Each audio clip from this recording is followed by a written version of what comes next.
कक्षा 9वीं के समस्त विद्यार्थियों को मेरा प्यार भरा नमस्कार। मैं अरविंद हिरपरा। आज हम पाठ तीसरा बाह्य प्रक्रियाएं भाग 1 का अध्ययन करेंगे। तो देखेंगे बाल मित्रों, जो आंतरिक हलचलों से विभिन्न भूरूपों की निर्मित होती है। भ्रूपृष्ठ पर अनेक प्रक्रियाओं के कारण भूरूप निर्मित और निरंतर अपक्षरण होता रहता है। इस पाठ में हम बाह्य प्रक्रियाओं का और उससे तैयार होने वाले भूरूपों का अध्ययन करेंगे। तो देखिए, हम पहले ये देखेंगे कि भ्रूपृष्ठ पर कार्यरत जो शक्ति होती है, सौर ऊर्जा, गुरुत्वीय बल, पृष्ठभाग पर लगने वाली पदार्थों की गतिज ऊर्जा आदि बलों के कारण क्या होता है, अपक्षय, क्षरण, वहन, निक्षेपण आदि बाह्य प्रक्रियाएं होती हैं। इन बाह्य प्रक्रियाओं के कारण प्राथमिक एवं द्वितीय भूरूपों में परिवर्तन होता है, जिसके परिणाम स्वरूप तृतीयक स्वरूप के भूरूप तैयार होते हैं, जैसे कि बालू के टीले, डेल्टा प्रदेश, यू आकार की घाटी इत्यादि। तो इसी प्रकार से चट्टानों के स्वरूप में निरंतर परिवर्तन होता रहता है। यह परिवर्तन दो प्रक्रियाओं द्वारा होता रहता है। उसमें परिवर्तन, अपक्षय, अपक्षरण, ये प्रक्रिया मुख्यतः संबंधित प्रदेशों की जलवायु पर निर्भर होता है। तो हम पहले देखेंगे अपक्षय क्या चीज होती है। तो अपक्षय का आशय चट्टानों का टूटना और कमजोर होना प्राकृतिक प्रक्रिया है। इससे अपक्षय कहते हैं। अपक्षय के भौतिक अपक्षय, रासायनिक अपक्षय और जैविक अपक्षय, ये 3 प्रकार होते हैं। आगे देखिए बाल मित्रों, हम अपक्षय और दूसरी प्रक्रिया वहन, और वहन के बाद तीसरी प्रक्रिया होती है क्षरण। क्षरण के बाद निक्षेपण, मतलब अपक्षय, उसके बाद क्षरण, वहन, निक्षेपण होता है। ये सभी प्रक्रिया बाह्य प्रक्रिया हैं। आप बराबर ख्याल रखिएगा और अपनी पाठ्य पुस्तक का 23 नंबर का पेज निकालिए और मेरे साथ साथ आप भी पाठ्य पुस्तक साथ में रखिए। अपक्षय, तो हम पहले अपक्षय के प्रकार देखेंगे। तो मैंने अभी बताया आपको कि भौतिक अपक्षय शुष्क मौसम में और ऐसे निर्माण होता है। रासायनिक अपक्षय नमी युक्त मौसम में अधिक प्रभावशाली होते हैं। जैविक अपक्षय जीवों द्वारा प्रभावित होते हैं और निर्मित होता है। इससे अपक्षय 3 प्रकार देखे हमने। तो देखिए, पहला वाला प्रकार जो था तो भौतिक अपक्षय। भौतिक अपक्षय रात में तापमान कम होने के कारण चट्टानों में निहित खनिजों का संकुचन होता है। दिन में बढ़ते तापमान के कारण चट्टानों में निहित खनिजों का प्रसरण होता है। यही प्रक्रिया दिन प्रतिदिन हर दिन चालू रहती है। इससे अंदर का भाग ठंडा ही रहता है। उसके कारण चट्टान की ऊपरी परत के छिलके की तरह खुल जाती हैं और चट्टाने का अपरणन कहते हैं। वो चट्टानों का छिलके निकलते प्याज की तरह। भौतिक अपक्षय मुख्य रूप से निम्नलिखित जैसे घटकों से होता है। एक तो कैसे भौतिक अपक्षय होता है, तो तापमान के परिवर्तन के कारण चट्टान खनिज में निरंतर प्रसरण सिकुड़न होता रहता है और चट्टान में दरार पड़ती है, टूटती फूटती चूरा होती है और ये चूरा अपक्षय कहलाता है। जैसे उष्ण मरुस्थलीय प्रदेश जैसे कि तुषार तापमान 0 सेल्सियस हो जाता है, तब वो चट्टान के दरारों में संचित पानी बर्फ बन जाता है और बर्फ का आयन अपेक्षाकृत अधिक होता है, कारण चट्टान में तनाव निर्माण होता है और दरार चौड़ी होती जाती, परिणाम स्वरूप चट्टान छिन्न भिन्न होकर टूट जाती है। इसी प्रकार से रासायनिक घटक द्रव्यता और स्फटिकों की वृद्धि होती है। ये आप देख रहे हैं जो सामने उदाहरण हैं, ये भौतिक अपक्षय के उदाहरण हैं, ठीक है। इसके बाद देखेंगे हम, यह प्रक्रिया निरंतर घटित होने से चट्टानों का तनाव निर्माण होता है, चट्टानें टूटती फूटती, चट्टानें भागों का पृथक्करण भौतिक अपक्षय कहलाता है। ये अलग अलग मौसमों में भौतिक अपक्षय का प्रभाव अधिक होता है। स्पष्टीकरण देखेंगे तो भौतिक अपक्षय जो होता है उसमें आपने देखा अपवर्णन, तुषार, रासायनिक घटकों की विद्रव्यता और स्फटिकीकरण। समुद्री तट पर जहाँ चट्टानों का भाग होता है वहाँ समुद्री लहरों का जल टकराता रहता है।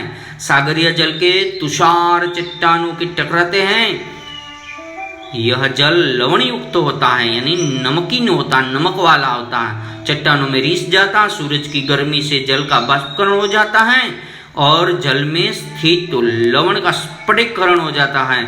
ऐसे चट्टानों के ऊपर छिद्र रंध्र पड़ते, परिणाम स्वरूप चट्टानें इस प्रकार की हो जाती है, रंध्र चट्टानें हो जाती है। ये देखिए भौतिक चट्टानों का विविध अलग अलग प्रकार के उदाहरण हैं। और क्षरण अपक्षय होता है, ये भौतिक अपक्षय, अपक्षय का टूटना, चूरा होना, इस प्रकार से होता है।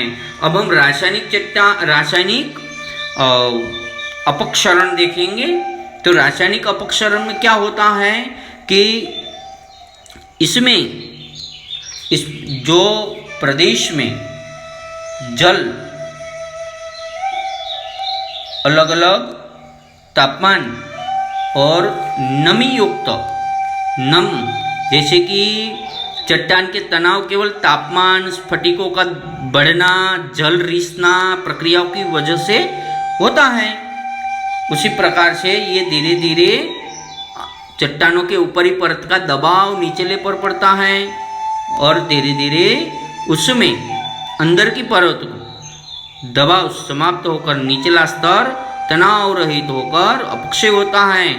कुछ प्रदेशों में वर्षा का प्रमाण अधिक होता है तो कुछ प्रदेश में रिसता वहाँ पानी, इसी प्रकार से अपक्षय होता है। बालू है, संपीड़न और आदि चट्टानों केवल बालू एकत्रित होती है, इसको चट्टानों का रासायनिक अपक्षय होता है। और रासायनिक अपक्षय में स्फटिकीकरण जिसको बोलते हैं, इसी प्रकार से इसके अंदर ये कार्य होता रहता है। कभी कभी आपने देखा होगा कि तापमान भिन्नता के कारण चट्टानों में सिकुड़न प्रसरण होती है, इसी प्रकार से ये कार्य होता है। जैसे कि जल तो महत्वपूर्ण भूमिका होती है इसमें, कि आपने समझ में आया होगा कि चट्टानों में विविध खनिजों का मिश्रण होता है। जल यह वैश्विकी द्रव्य समझा जाता है। जल में अनेक पदार्थ सहजता से घुल जाते हैं, पदार्थ घुलते में मिश्रण की द्रव्यता बढ़ जाती है और जल में सहजता से न घुलने वाले कुछ पदार्थ ऐसे मिश्रित घुल जाते हैं। जिस प्रदेश में वर्षा का प्रमाण अधिक होता है वहाँ पर ये प्रक्रिया होकर निम्न, जैसे यहाँ पर आपको दिखाई देता है, उसको कार्बनन कहते हैं। वर्षा का जल जमा हो जाता है, वातावरण के विचरण करता है। इस समय कार्बन डाइऑक्साइड वायु कुछ मात्रा में घुल जाते हैं, जिससे कार्बन हल्का कार्बाल्म तैयार होता है। इससे कार्बाल्म चूने के पत्थर जैसे पदार्थ सहज घुल जाते हैं, जैसे कि जल प्लस कार्बन डाइऑक्साइड कार्बोनिक अम्ल तैयार हो जाता है। इससे कारण क्या होता है, द्रवीकरण, विलीनीकरण। मूल चट्टानों के कुछ खनिज जल में घुल के साथ में बहकर उसकी क्षारता रासायनिक अपक्षय, चूने का पत्थर जैसे अहमदनगर जिले का वडगांव दर्या में चूने के पत्थर का फिर ये रासायनिक अपक्षय हुआ दिखाई देता है। अब इसी प्रकार से आप जो उदाहरण देख रहे हैं भस्मीकरण, तो इस प्रकार से भस्मीकरण होता है, पृथक्करण होता है, और ये रासायनिक अपक्षय, क्षार अपक्षय, ऐसा उदाहरण है भस्मीकरण वगैरह। तो आगे देखेंगे हम जैविक अपक्षय। तो जैविक अपक्षय ये भौतिक और रासायनिक अपक्षय के अलावा जैविक कारणों से चट्टानों का अपक्षय होता है। आपने बहुत बार ऐतिहासिक किलों को भेंट दी होगी। किले के बुर्ज पर चढ़े हुए वृक्षों को दिखाऊंगा, और आपने उस जगह वृक्षों की जड़ें गहराई में जाकर बुर्ज के पत्थरों को अलग होते हुए भी देखे होंगे। वृक्ष की जड़ें बढ़ने से पत्थर में कण तनाव निर्माण होते हैं और पत्थर टूटने लगते हैं। आप आकृति नंबर 27 पेज पर आकृति नंबर 3.8 में देख सकते हैं जैविक अपक्षय। चिड़िया बाम्बी बनाती हैं, चूहे, घूस, खरगोश जैसे प्राणी, कृमि कीटक जमीन में बिल बनाते हैं। चींटियां भी हैं। जब प्राणियों के बिल खोदने वाले प्राणी कहते हैं, उनके खोदने के कारण भी चट्टान का अपक्षय होता है। इसके अलावा बहुत बार चट्टान का शैवाल, काय, मांस, पत्थर फूल इत्यादि वनस्पतियां बढ़ती हैं, जिससे भी पत्थरों का, चट्टानों का अपक्षय घटित होता है। हम देखेंगे आगे, आपको ये समझ में आया होगा। अब देखेंगे कि भौतिक अपक्षय किस तरह से घटित होता है, और एक तरफ रासायनिक अपक्षय है। तो आप देख सकते हैं कि रासायनिक अपक्षय और भौतिक अपक्षय दोनों की चट्टानों का विरोधाभास देख सकते हैं, किसी प्रकार से ये तैयार होता है। अब हम देखेंगे विशाल क्षरण। विशाल क्षरण, तो विशाल क्षरण किससे कहते हैं? तो चट्टानों से अलग हुए टुकड़े गुरुत्वाकर्ष बल के कारण ढलान की दिशा में नीचे सरकते लुढ़कते हैं और ढलान की तलहटी में रुक जाते हैं। वर्षों से यह क्रिया होने के कारण तीव्र ढलान की तलहटी में अपक्षयित टुकड़े का शंक्वाकार ढेर तैयार होता है। देखो ऊपर से गिरता हुआ अपने पाठ्य पुस्तक में भी आप 28 पेज पर देख सकते हैं। और इसी प्रकार से तीव्र गति से होने वाले विशाल क्षरण, तीव्र ढलान वाले नम जलवायु के प्रदेश में चट्टानों का गिरना, भूस्खलन होना, जमीन धंसना आदि रूपों में तीव्र गति से विशाल क्षरण होता रहता है। उसके बाद देखिए, ये विशाल जो क्षरण होता है, उसकी वजह से जैसे जैसे वर्षा, अपक्षयित पदार्थ, पानी रिसना, उनका वजन बढ़ जाना, ये पदार्थ तीव्र गति से ढलान की दिशा में गिरने लग जाते हैं। कई बार पदार्थ नीचे गिरने बजाय अपनी जगह पर ही धंस जाते हैं, जैसे भूमि का धंसना कहते हैं। भूकंप के कारण भी ऐसा विशाल क्षरण होता रहता है। उसके बाद देखिए आप, मंद गति से, वो तीव्र गति से होने वाला था, ये मंद गति से होने वाला तो धीमे धीमे होता है। कम ढलान वाले आमतौर पर शुष्क जलवायु के प्रदेश में विशाल क्षरण मंद गति से होता है। इसमें मिट्टी के सरकने की क्रिया बड़े पैमाने पर होती है। बर्फाच्छादित प्रदेश में सीमावर्ती भाग में ढलान पर मंद गति से मिट्टी के सरकने के कारण ढलान के लंबवत छोटे छोटे बांध बन जाते हैं। इस क्रिया को मृदा सर्पण, मात लोट कहते हैं।